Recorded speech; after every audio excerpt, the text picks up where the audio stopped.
चलो बेटा, आज शुरू कर रहे हैं हम सीएमए फाउंडेशन का जो एग्जाम होने वाला है जून में, उसके 25 मोस्ट एक्सपेक्टेड एमसीक्यू प्रैक्टिस।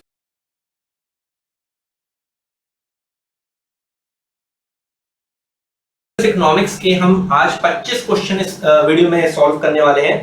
ये कुछ ऐसे 25 क्वेश्चंस हैं जो बहुत बार रिपीटेडली पूछे, और ये वीडियो उसको ज्यादा अच्छे से बेटरली समझ में आएगी जिससे सिलेबस को कंप्लीट करके रखा हुआ है अच्छे से। तो ये टिक लगाने हैं हमें, और मैं कोशिश करूंगा कि इस क्वेश्चनों के साथ साथ इनके अंदर के कॉन्सेप्ट्स को यहाँ पर हल्का सा ब्रीफिंग किया जाए। तो ये है ताकि आपको रिकॉलिंग होती है सिलेबस की, और जब आपका एग्जाम होगा जो आपका 10-12 दिन के अंदर, आप जाके सही से टिक करें। ठीक है, चलिए पहला क्वेश्चन पढ़ते हैं। पहला क्वेश्चन जो है यूनिट 1 से बिलोंग करता है। The concept of consumer surplus was introduced in economics by, it is very simple answer, Alfred Marshall. पूरा नाम होता है, इन्होंने ऑप्शन में प्रोफेसर मार्शल दिया हुआ है। आपने पढ़ा होगा law of diminishing marginal utility given by the Alfred Marshall. और मैं आपको एक क्वेश्चन और एडवांस कर दूं यहाँ पर, Alfred Marshall belongs to London. कई बार ये भी क्वेश्चन पूछा हुआ है कहां से बिलोंग करते हैं। ठीक है, आगे चलते हैं। नेक्स्ट जो क्वेश्चन है वो पूछा गया है आपका, जो नेक्स्ट क्वेश्चन है वो पूछा जा रहा है, which of the following is not, देखो इज नॉट पे फोकस रखना, is not a factor of production. Factor of production 4 होते हैं, land, labour, capital, entrepreneur. I again repeat, land, labour, capital, entrepreneur. अब कई बार ये भी क्वेश्चन पूछा हुआ है एग्जामिनेशन हॉल के अंदर कि लैंड पे रिवॉर्ड क्या होता है। जब हम आपको मैं अपनी जमीनें दे रहा हूं अगर आपको, तो आप मेरे को हर महीने रेंट देंगे, तो लैंड का रिवॉर्ड हो गया रेंट। मैं कहीं पे जाके लेबरिंग कर रहा हूं, लैंड, लेबर, तो लेबर को मिलता है वेजेस। कैपिटल पे इंटरेस्ट होता है और एंटरप्रेन्योर को मिलता है प्रॉफिट। ठीक है, land, labour, capital, entrepreneur. Land पे rent, labour, wages, capital, interest, entrepreneur, profit. ये एडवांस क्वेश्चन था। Which of the following is not a factor of production? तो लैंड, लेबर, कैपिटल तो है, बैंक लोन ये नहीं है, तो आंसर इज डी। ठीक है, जो मैं टिक कर। थर्ड क्वेश्चन भी प्रोडक्शन से बिलोंग करता है। The law of variable proportion was developed by, मैंने अच्छे से पढ़ाया था आपको क्लासरूम के अंदर, एल्फ्रेड मार्शल ने करा था। 3 स्टेजेस बनती हैं इसमें, टीपीएमपी की 3 स्टेजेस बनती हैं। Law of variable proportion, it is a short term concept, ये मैंने पढ़ा रखा है आपको, और इसका पूरा टीपीएमपी का टेबल बना है। 3 स्टेजेस बनती है, ये भी आता है क्वेश्चन में कई बार कि लॉ ऑफ वेरिएबल प्रोपोर्शन में कितनी स्टेजेस होती हैं, तो 3 स्टेजेस होती है। ठीक है, एल्फ्रेड मार्शल जी का है। नेक्स्ट क्वेश्चन हमारा जो बिलोंग कर रहा है वो कर रहा है एएफसी, एवरेज फिक्स्ड कॉस्ट। आपको अगर याद हो, एवरेज फिक्स्ड कॉस्ट का जो ग्राफ होता था वो ऐसा होता था, इट इज रेक्टेंगुलर हाइपरबोला। मैंने आपको स्टार्टिंग में एक बात बोली थी, आपने पूरा सिलेबस डेफिनेटली 10 दिन बचे हैं हार्डली एग्जामिनेशन में फाउंडेशन के, तो आपने कर रखा है, तो अब तो भाई क्वेश्चन ही होंगे, है ना, सिलेबस तो नहीं होगा, अब सिलेबस तो हम कर चुके हैं ऑलरेडी। तो आउटपुट अगर बढ़ रहा है, आपको दिख रहा है आउटपुट बढ़ता जा रहा है, एएफसी कंटिन्यूअसली डिक्रीज होता रहता है। मैंने आपको फार्मूला भी पढ़ा रखा है, AFC is equal to TFC upon Q. TFC constant रहता है, क्यू बढ़ता है।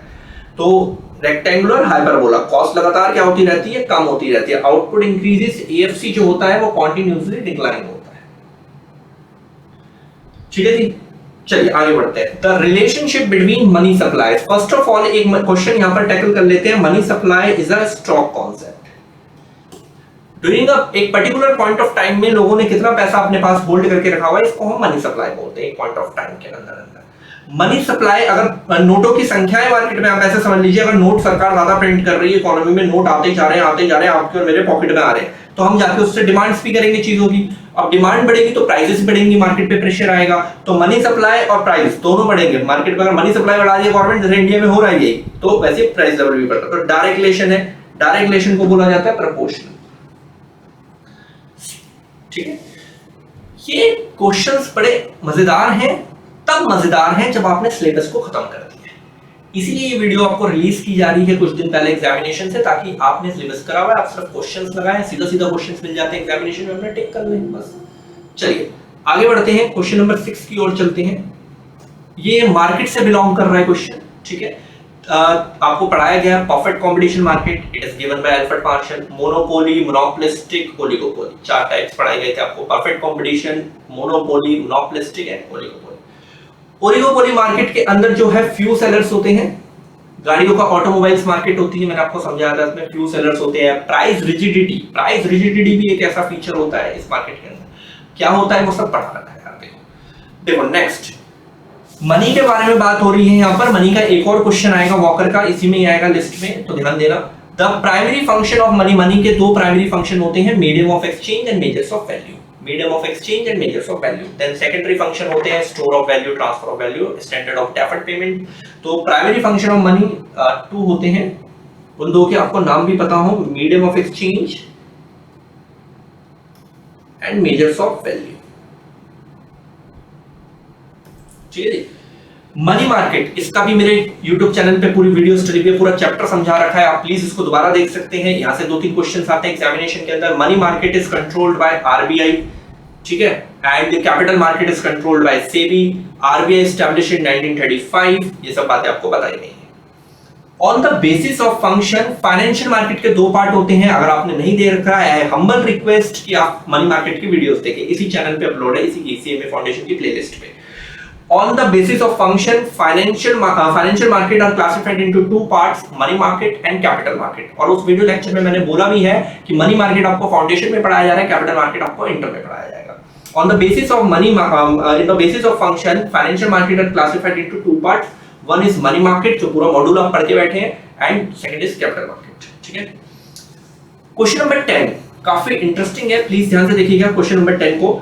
Money is what money does, money वो कर सकता है जो वो चाहता है। तो ये किसने बोला है? ये आपके मॉड्यूल के अनुसार वॉकर ने बोला है, और ये क्वेश्चन कई बार रिपीट हुआ है एग्जामिनेशन हॉल में। Money is what money does, this function was this definition was given by walker.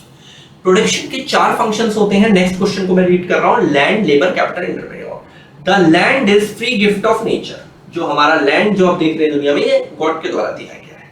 तो answer is a.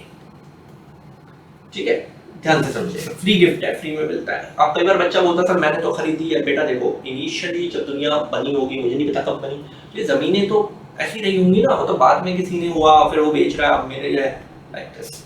God gifted है, इंसान की बनाई हुई चीज नहीं है, इंसान की बनाई हुई चीज नहीं है, गॉड गिफ्टेड है। तो land is a free gift of nature. ठीक है, चलिए 11 क्वेश्चन हम टैकल कर चुके हैं। क्वेश्चन नंबर 12 देखिए बेटा, देखो ये अभी मैंने थोड़ी देर पहले सुनाया था। There are 3 stages of law of variable proportion, increasing return, decreasing and negative return, then 3 stages. Alfred Marshall का नियम है और शॉर्ट टर्म लॉ है, ये ध्यान रखिएगा। Dash cost is known as alternative, it is opportunity cost. The definition of opportunity cost, the second best alternative uses of the resource. Notes में लिखवा रखा है the second best alternative uses of the resource. And एक और चीज tackle कर लीजिए, it is also known as forgone cost. Opportunity cost को फॉरगॉन कॉस्ट भी बोलते हैं। ये सारी बातें आपको सिखाई गई हैं सिलेबस में पिछले कई महीनों में, बस ये है कि आपने कर रखा है तो आपको बेटर अंडरस्टैंडिंग होगी। Quantity theory of money was explained, बहुत अच्छे से पढ़ा था क्लासरूम के अंदर। Quantity theory of money was explained by the, पूरा नाम भी बताया था मैंने आपको, एरविंग फिशर। तो ऑप्शन में खाली फिशर लिखा हुआ है, एरविंग फिशर पूरा नाम है, पूरा नाम है उनका एरविंग फिशर। फिशर की इक्वेशन है वो क्वांटिटी थ्योरी ऑफ मनी। ठीक है। टीपी ये ऐसा ग्राफ आता है, TP is maximum when MP is 0। TP max हो जाता है जब एमपी 0 होता है। ठीक है। Dash is one among the quantitative method of credit control. दो होते हैं, क्वांटिटेटिव एंड क्वालिटेटिव, दो होते हैं, quantitative and qualitative, quantitative and qualitative. पूरी लिस्ट बनवा रखी है। क्वांटिटेटिव में बैंक रेट आता है, ओपन मार्केट ऑपरेशन आता है, सीआरआर आता है, एसएलआर आता है, एलआरआर आता है, ये सब क्वांटिटेटिव में आता है। मार्जिन रिक्वायरमेंट, डायरेक्ट कंट्रोल, ये सब जाता है क्वालिटेटिव में। तो उन्होंने पूछा है इनमें से कौन सा क्वांटिटेटिव है, तो ये रहा भैया बैंक रेट। बैंक रेट क्या होता है ये सब पढ़ाया गया आपको। ठीक। क्वेश्चन नंबर 17 बहुत स्ट्रांग है, प्लीज बहुत ध्यान से देखिएगा। क्वेश्चन नंबर 17 जो है बहुत ही स्ट्रांग क्वेश्चन है। FERA has been replaced by FEMA. FERA FEMA FERA FEMA FERA FEMA FERA FEMA होता है, तो आप याद रखेंगे अभी के लिए। अब इसके एक्ट की पूरी डिटेलिंग्स नहीं दे सकता मैं यहाँ पे, मैं एमसीक्यू करवाने बैठा हूँ आज इस लेक्चर में। FERA has been replaced by FEMA. ठीक, 17 क्वेश्चंस हो गए, प्लीज ध्यान देना। फेरा फेमा का क्वेश्चन होता है एग्जामिनेशन हॉल के अंदर। Question number 18, money market deals with, जो मनी मार्केट हमने पढ़ाया जो आरबीआई के कंट्रोल में होता है, it is deal with short term market within 1 year. उसके इक्विपमेंट्स भी पढ़ाए थे मैंने आपको, notice money, call money, commercial paper, तो सब विद इन 1 ईयर होता है। तो money market deals with short term. ठीक है। If buyers of the goods, buyer को बोलते हैं, जो बायर होता है गुड्स का ड्रॉई होता है, जो बिल लिखता है वो ड्रॉअर होता है, तो सेलर लिखता है बिल बायर के ऊपर, आपको बताया गया है। ओपेक की फुल फॉर्म होती है, जो 20वां क्वेश्चन है बेटा, ओपेक होता है organisation of petroleum exporting country, is an example of cartel. ये ओलिगोपोली मार्केट का पार्ट है, कार्टेल करवाती है कंपनीज, मतलब जो तेल बेचने वाली कंपनीज होती है वो आपस में कार्टेल करती है, उस एग्रीमेंट का नाम होता है ओपेक, कि हम सेम रेट पे ही माल एक्सपोर्ट करेंगे, ऐसा नहीं है कि कम कर दो तुम कम कर दो, फाइट नहीं करेंगे आपस में, एक समझौता है ऑयल्स कंपनीज के बीच में। Organisation of petroleum exporting countries, OPEC की फुल फॉर्म। तो ओपेक बिलोंग्स टू ओलिगोपोली और cartel one kind of agreement, ठीक है। 21वां क्वेश्चन है, savings is always equal to I investment, S is equal to I होता है, ये हम 12th में भी पढ़ते हैं बेटा।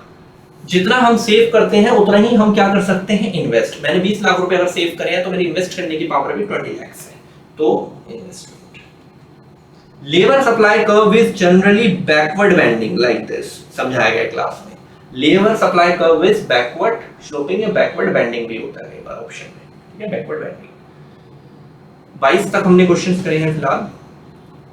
आरबीआई वाज नेशनलाइज्ड इन 1949 में आरबीआई नेशनलाइज्ड हुई थी, आरबीआई बनी थी 1935 में, लेकिन नेशनलाइज्ड हुई आजादी के बाद 1949 में। डेफिशिएंट फाइनेंसिंग का मतलब होता है जब गवर्नमेंट अपने उसको कवर करने के लिए एक्स्ट्रा बहुत ज्यादा नोट प्रिंट करती है, printing the notes. Deficient financing word को प्लीज ध्यान रखिएगा एज अ कॉमर्स स्टूडेंट, तो प्रिंटिंग ज्यादा नोटों की जाती है गवर्नमेंट के द्वारा। SWOT analysis, strength, weakness, opportunity, threat. Strength, weakness, opportunity, threat. तो T stand for threat. चलिए बेटा जी, मैंने आपको 25 क्वेश्चंस यहाँ पर सॉल्व करवाए हैं। ऐसे में आपको ध्यान से सुनिएगा प्लीज। अभी 10 से 11 दिन है आपके एग्जामिनेशन में लगभग। मैं आपको रोज एक 25 क्वेश्चंस का लेक्चर डालूंगा, तो तकरीबन आप 250 क्वेश्चंस टैकल कर लोगे और वहां पे आपसे सिर्फ आराम से टिक हो जाएंगे सारे क्वेश्चंस। बशर्ते रोज लेक्चर आने से पहले आप अपने सिलेबस को रिवाइज करके रखिए, ठीक है। चलिए मिलते हैं नेक्स्ट लेक्चर में, तो इसको कंटिन्यू करेंगे और क्वेश्चंस लगाएंगे 25 और अच्छे क्वेश्चंस जो मैं सर्च करके रखूंगा, तो वो यहाँ पर सॉल्व करेंगे। चलिए मिलते हैं, गुड बाय, नेक्स्ट में फिर आगे और क्वेश्चंस।